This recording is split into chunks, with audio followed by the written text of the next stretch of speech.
I am honored to introduce our next speaker of the evening, someone who has really powerful things to say. An anthropology and history professor at the University of Michigan, Hakem Al-Rustom sees the world as a collection of lived experiences by the people who inhabit it. Not only was Hakem my Armenian history professor last semester, but I have also had the incredible privilege of working with and coaching him throughout this entire process. Hakem has taught me to always question and always wonder. His words and ideas have changed the way I see the world, and I am confident that you will leave tonight with a new perspective of what it means to be alive and to coexist together on this earth. Please join me in welcoming Hakem Al-Rustom to the TEDxUofM stage.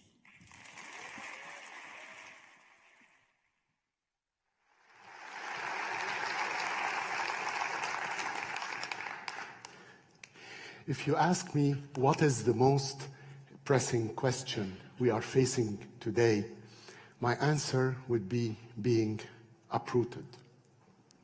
If you look at the United Nations statistics, you're going to see that more than 120 million people are being displaced for many reasons. Human rights abuses, displacement, environmental crisis, and the rest of it. 120 million people, that is the population of Japan, the 12th most populated country in the world. And the trend is looking that these numbers are going to be always increasing because of the different political and environmental crises. When we think about roots, we normally think about the metaphor of a tree being rooted in a particular soil. But what if being uprooted or being rooted not in a place or in a geography, rather in values? And what if being uprooted is to be uprooted in the way we are relating to the world?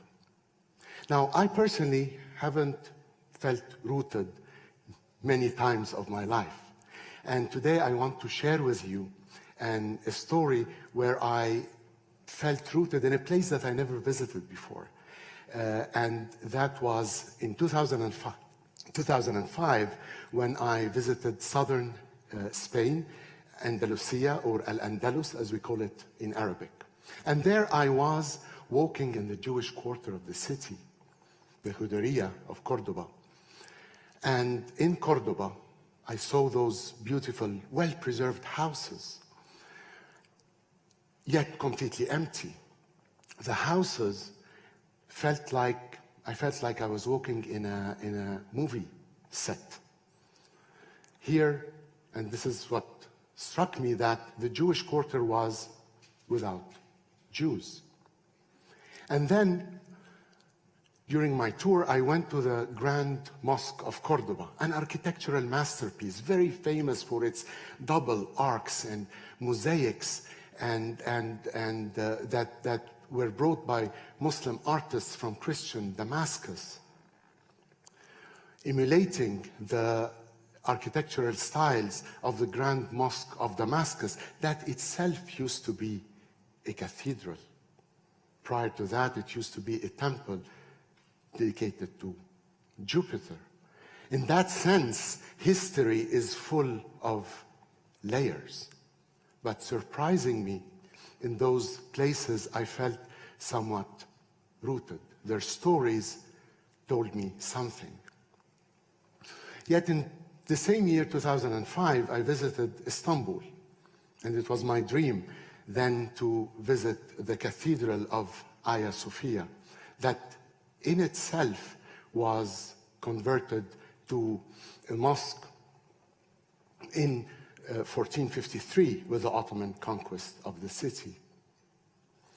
That conversion of Hagia Sophia happened around 39 years only before the conversion of the Córdoba Mosque to a church, 1492. I'm sure many of you recognize 1492. It was the year that the Muslims and Jews were expelled from the Iberian Peninsula, the year that Columbus arrived to what the Europeans called the Americas, inaugurating centuries of displacement, dispossession, and annihilation of the indigenous populations of this land. In and throughout Turkey, I visited cities and neighborhoods and villages that used to be inhabited by Armenians.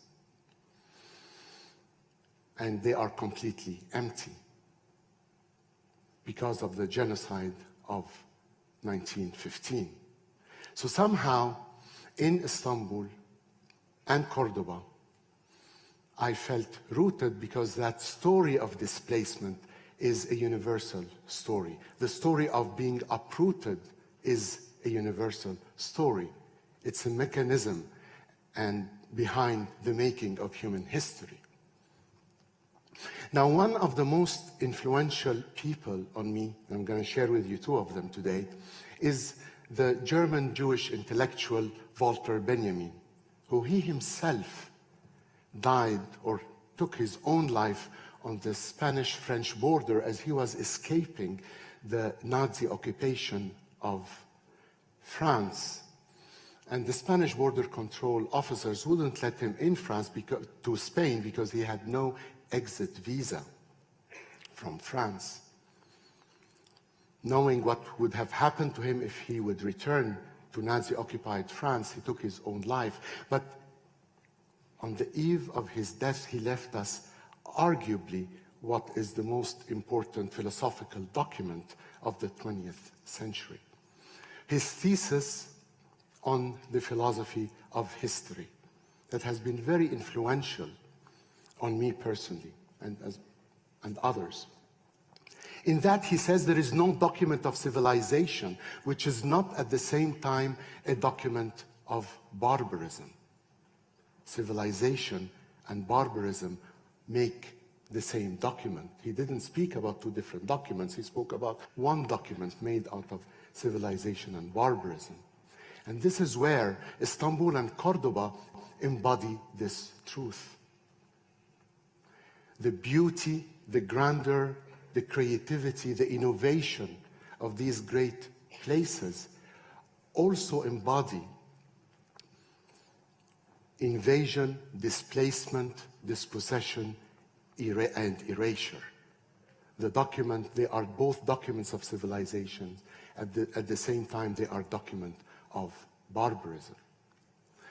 Now, when I was walking in the Jewish quarter that had no Jews, but it had the statue of the great Jewish rabbi Musa ibn Maymun, as we call him in Arabic, or Maimonides as he's known in Euro-America. And this is my picture with him in 2005. Now, Musa ibn Maymun, his presence as a statue was extremely significant because he was probably the only Jewish person in the city of Córdoba. And then, at that moment, I had an epiphany.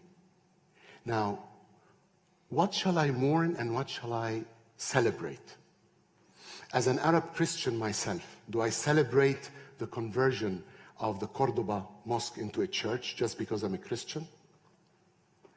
And as an Arab, do I mourn the mutilation of the Arabic script and Arabic motifs in the building of the Córdoba mosque by superimposing Christian motifs on it? And how about the Iberian Jews? Should I feel nothing just because I'm an Arab, and Arabs and Jews were made into enemies in the last 80 years in the context of European colonialism and European anti-Semitism? I mean, these are questions that all of us with hyphenated identities have to encounter and have to answer every single day. In Istanbul and Córdoba, I did not feel at home in a place or an ancestry or an identity that I belonged to. Rather, I felt at home in the recognition that I could see in the other the story of myself and see my own story in the stories of others. 1492 was an extremely important year for all of these different reasons. Now, my own biography, I was born in Egypt. My father is Syrian, my mother is Armenian, half Syrian. I was a Christian in a Muslim majority country. I was not Coptic when the majority of Egyptian Christians are Copts. I looked like a foreigner. None of my parents are originally from Egypt. When I went to Syria, I sounded like a foreigner. I spoke the Egyptian dialect of Arabic. And then it got complicated. When I moved to Canada, I was treated as an Arab. Arabic names are usually understood as Muslim names.